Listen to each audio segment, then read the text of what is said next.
Сәлеметсіздер ме? Мотивациямыз. Ұялады. Өмірде істеп көрген дүниесі емес. Ол мүлдем дұрыс емес. Міндетті түрде өзінің үлкен жемісін береді. Сәлеметсіздер ме? Құрметті біздің YouTube, Instagram'дағы оқырмандарымыз, сіздерді каналымызда көріп тұрғаныма қуаныштымын. Бүгін біздің келесі видеомыз, келесі біздің таныстырмақшы болған мотивациямыз, о бизнес ортаңызды, өзіңіздің өміріңізді өзгерткіңіз келетін сіздерге бізге қойған комментарийіңізға жауап ретінде біз кезекті сұхбатымызды алайын деп жатырмыз. Және де кезекті тұлғамыз Азамат мырза, қош келдіңіз біздің каналымызға, біздің шақыртуымызға келгеніңізге рахмет. Азамат мырза өзі ерлер клубының жетекшісі, қазіргі таңда біздің осы форумымыздың керемет спикерлерінің бірі, көргеніме қуаныштымын. Біздің YouTube-тағы оқырмандарымыз көбісі маған хат жазады, комментарий жазады. Қалай, неде мотивация аласыңдар, не оқисыңдар, не қоясыңдар, білмеймін, мен әйтеуір бір мотивация сөніп қала береді дейді. Сол жайында өзіңіздің ойыңызды біздің оқырмандарымызға қандай да бір түрткі болатын, оларға ой салатын өзіңіздің өз мотивацияңызбен бөліссеңіз. Керемет, бұл дүние өзекті деп айтсам келіспеймін. Қазір айналадағының барлығы мотивация жетіспейді деп жатады. Көбінесе YouTube-тан бір роликтер көріп алады, содан жұтып алады, бірақ ол ұзаққа бармайды. Жалпы айтатын болсақ, мотивация екіге бөлінеді. Сыртқы және ішкі деп. Сыртқы мотивация ол, мысалға мен сізді қазір бір нәрсеге шақырамын, оның артықшылығын айтамын, ерекшелігін айтамын. Сіз ішіңізден, я мен істеймін деп барлық сенімді боласыз, бірақ көбінесе бір-екі күн, бір аптадан кейін қайтадан сөніп қалады ондай адамдар. Ондай сөнбес үшін екінші түр бар. Екінші түр ол ішкі мотивация. Адамда үнемі бір іс-әрекетке өзінің мақсатына жетелейтін бір ішкі мотивация болу керек. Ішкі мотивация сөнбеу керек. Ол үшін өзінің бір жетістіктері болу керек. Жетістіктер дегенде кейбір адамдар ойлайды, мен үлкен дүниені бір істеу керек, бітіруім керек деп ойлайды. Хотя бізде күнделікті істеп жатқан дүниеміздің өзі кейбір адамдар үшін ол жетістік. Мәселен, жетістік кітабы деген нәрсе бар. Күнделікті өзіңізге бір блокнот аласыз ба, немесе заметка телефонға жазасыз ба, ол жерде өзіңіздің бүгінгі, өзіңіздің мақсатыңызға, өзіңіздің арманыңызға қандай да бір қадам жасасаңыз, қадам, сол қадамды бүгін істедім деп жазу. Ол да жетістікке жатады. Немесе жеңістеріңіз жазуға. Жеңістер деп нені айтамыз? Бұрын соңды істеп көрмеген дүниені бүгін істеп көрген болсаңыз, мен бүгін мынаны істедім деп жазу. Мысалға, кейбір адамдар прямо эфирға шыға алмайды, өзін камераға түсіре алмайды, немесе танымайтын адаммен танысып кете алмайды. Көпшілік жерде абай жолын немесе бір сондай бір өлең шумақтан оқи алмайды, ұялады. Өмірде істеп көрген дүниесі емес. Бірақ сондайлар істеп көретін болса, ол өз үшін жеңісі болады. Және осындай жеңістерін жазу арқылы адам өзіне деген сенімділігі жоғарылайды. Яғни ішкі мотивациясы көтеріліп бастайды. Сол арқылы оның ары қарай да басқа да үлкен-үлкен жетістіктерге, үлкен-үлкен бір нәтижеге жетуге деген құлшынысы арта беретін болады. Сол үшін ішкі мотивациясы адамның күнделікті істеп отырған ісіне тікелей байланысты. Ештеңе істемей, тек қана сырт жақтан мені мотивация берші, мотивация тойдыршы деген ол мүлдем дұрыс емес.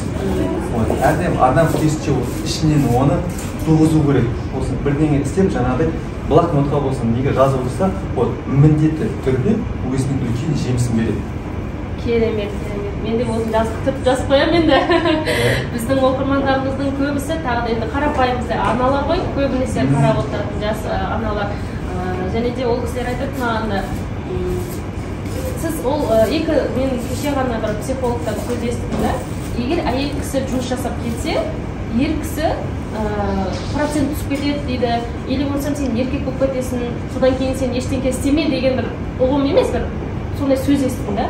Сол жайында әйелдер өмірдегі, бизнестағы орны бойынша еркектерменен сол тақырып бойынша бізге жауап берсеңіз. Ол әйелдер дұрыс жасай ма, дұрыс жасамай ма? Или вообще отыра беру керек бізге? Енді ол әрине болды да өзекті тақырып. Бұл жайында өзімде ойым бар. Әрине отбасыда асыраушы, басшы, хан деп айтамыз ба, ол әрине ер адам. ер адам болғаннан кейін үлкен роль сол кісіде. Бірақ кейбір жағдайда көреміз, енді жігіттеріміздің салғырттығынан, кей кезде әлсіздігінің кесірінен ханымдарымыз жұмыс істеп келіп жатыр. Енді осы орайда позициям қандай? Позиция менің әйел адамға, ханымға жұмыс жасауға болады, иә, бірақ мұқтаждықтан емес. Мұқтаждықтан жұмыс жасауға мен қарсымын жалпы. Бірақ қай кезде жұмыс жасау? Өзіне ұнайтын іспен на релаксе дейді ғой, былайша айтқанда. Рахаттанып отырып, айналыста болады. Ол ешкім оны артынан қуып бармайды. Сен істедің бе, бітірдің бе демейді. Ол өзін кішкентай бір күндік бір ақпарат бір бетке болса, сурет салса да, ол өзінің сүйікті ісі болса, сонымен айналысып, өзін дамытса болады.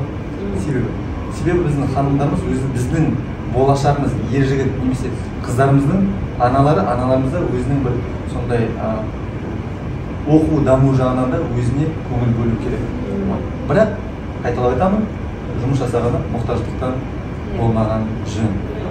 Енді өзіне ұнайтын болса, сол жерде маған сөйлеп кетпей ма? Жоқ, мен өзіме ұнайды да, например, видео былай жағынан көп тұлғалармен араласқым келеді. Ол күйеуім оған қатты қарсы емес, например, да. Бірақ сен де дамисың, ертең сен де менің балама сол тәрбиені білге білген затты үйретесің дейді да, соған қарсы емес. Егер де оқырмандарымыз жазады, күйеуі қарсы емес, ол да дамуға өзінің бір ұсынысы ғой. Бізде көп адамдарды, ер азаматтардың дұрыс емес ұғымынан бұл сен үйде отыру керексің, ештеңе, оны бір шектеп қояды да. В общем, сен типа адам емессің деген сияқты да. Ол азаннан кешке мүмкін өзінің тұлға ретінде өзінің қалауы бар шығар, бір басқа затпен айналысып келетін шығар, уақытты тек қана енді ойлаймын 24 сағат тек қана баланы қарап өткізбейді ғой. Ол да дамуға өзінің қандай да бір өзінің жұмысын, жолдасының, бүкіл жағдайын жасап қойып, кейін ол өзі жұмыс жасауына, және де өзінің қалаған өзінің айналысып келетін затпен айналысуға, шариғат жағынан болсын, ер азаматтардың сіз енді айналысып жүрсіз бе, енді ерлердің қарым-қатынастарында жұмысы солар араласу бойынша. Қалай ойлайсыз? Қалай жауап бересіз? Енді жаңа айтып отырып қой, негізі өзіне жан дүниесіне ұнаған нәрсесімен айналысқан жақсы. Бірінші, екіншіден бұл жерде өте бір кішкентай нәрсе бар, көзге көрінбейтін, ол даналық керек. Әйел адамға өте ер азаматпен қарым-қатынаста даналық керек. Даналық дегеннен не нәрсе айтамыз? Дұрыс дүниені дұрыс өзінің уақытында айту немесе істеу деп айтамыз. Сондықтан дамып жатыр екен деп өзінің орысша айтқанда превосходство дейді ғой, мен дамып жатыр деген сияқты сездіртпеу керек. Мүлдем. Үнемі психологический жағынан деп айтып отырып жаңа ер адам, сен осы үйдің отағасының үлкенсің, өзін жаңағыдай үлкен етіп соны көрсетуге бізде қателік қалай келеді? Мен дамып жатырмын, тауып жатырмын деп өзін көрсетіп жүрген кезде мен істедім деген сияқты. Мен тауып жатырмын ғой, менде де тауып жатырмын деген сияқты да деп айтқан кезде ер адамнан мына жақта сопротивление пайда болады. Яғни как так дейді да жаңағыдай. Сондай кезде кішкене жаңағыдай келіспеушілік болады. Сол үшін бұл жерде мен айтатыным, әрине айналысу керек, даму керек өз-өзін. Басқа бізде өсіп келе жатқан ханымдарымыз бар, кішкентай, соларға да бір дұрыс нәрсені үйретіп, өзіміздің әдет ғұрпымыз бар, жаңағыдай да өшіп бара жатқан, ұмытылып бара жатқан, соны үйретуге ағартушылық деген нәрсе бар.